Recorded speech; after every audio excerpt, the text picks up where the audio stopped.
Beauty hasn't always been about looking good. In the ancient world, beauty expressed cosmic order. In Greece, it reflected reason and virtue. In the Renaissance, it became a celebration of human emotion. But in the early modern era, beauty went one step further. It became law, power, and the visual passport to privilege.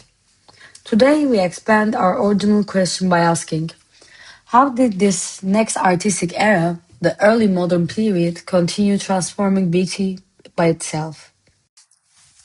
This extension of the original project explores how art from 1500 to 1600 shaped beauty standards alongside the new forces, like rising humanism, stricter social hierarchies, scientific anatomy, and political control.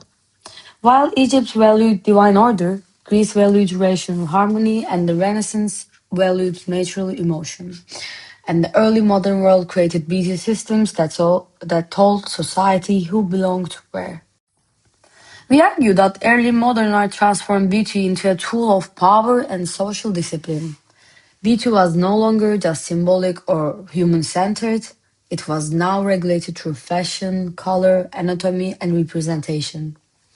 Art didn't just reflect beauty, it taught people what beauty should look like and who was allowed to embody it.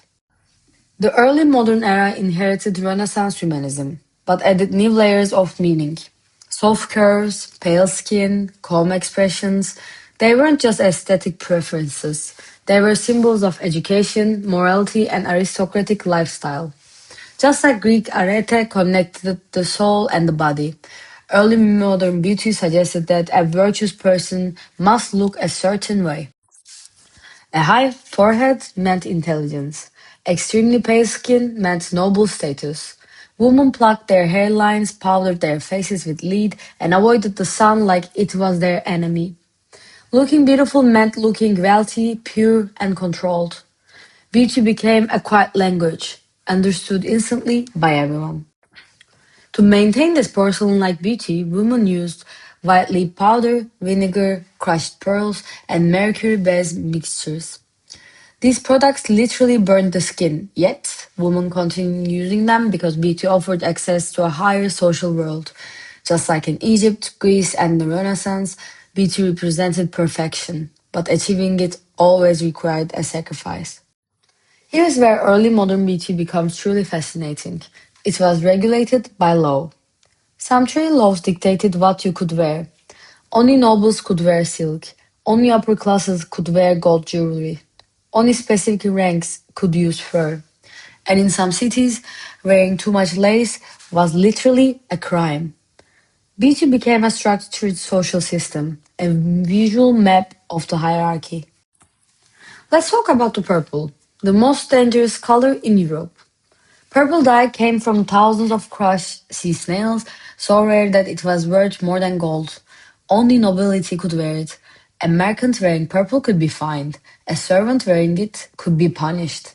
Purple wasn't just a color. It was a visual announcement of rank, a symbol that ordinary people were forbidden from claiming. At the same time, the Ottoman Empire created another beauty ideal: fuller bodies, round faces, expressive eyes, long dark hair, vibrant fabrics, and natural radiance. Unlike Europe's obsession with pale fragility, Ottoman beauty celebrated vitality, health, and sensuality. This shows that beauty, whether in Egypt, Greece, and the Renaissance or early modern courts, always reflects cultural values but not universal truths. Early modern artists believed that the human body had a perfect mathematical blueprint. Leonardo da Vinci's Vitruvian Man illustrated symmetry as the key to beauty. Beauty was now scientific, measurable, predictable, universal. This idea influenced portraiture, sculpture, fashion, and even medical texts. We moved from divine harmony to rational harmony to emotional naturalism and lately to scientific perfection in the early modern era. In early modern societies, beauty was not superficial, it was opportunity. A beautiful woman could enter a powerful marriage. A beautiful courtier could win political favor. A beautiful portrait could elevate a family status. Beauty was a form of economy, a currency, a strategy. No figure embodies this better than Queen Elizabeth I.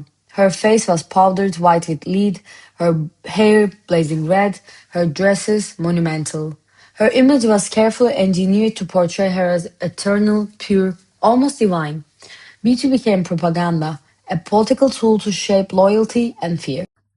Just as our Ordinal project showed, Egypt, beauty as divine order, Greece, beauty as a moral reason, and Renaissance, beauty as human emotion.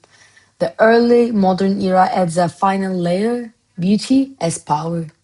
This completes the historical arc from cosmic balance to social discipline. Even though we no longer fear being arrested for wearing purple, beauty is still a system shaped by power. Filters, algorithms, fashion industries, they all decide what is ideal, what is desirable, and who gets to be seen. Early modern art simply reminds us that beauty has been always a form of control. So, how did art from Egypt to the Renaissance and into the early modern era affect beauty standards? It transformed beauty from divine symbolism to rational harmony to human emotion, and finally into a regulated system of power, class, and identity. Beauty changed, but its function to reflect what a society values most never does. This is our work cited, and thank you for watching us.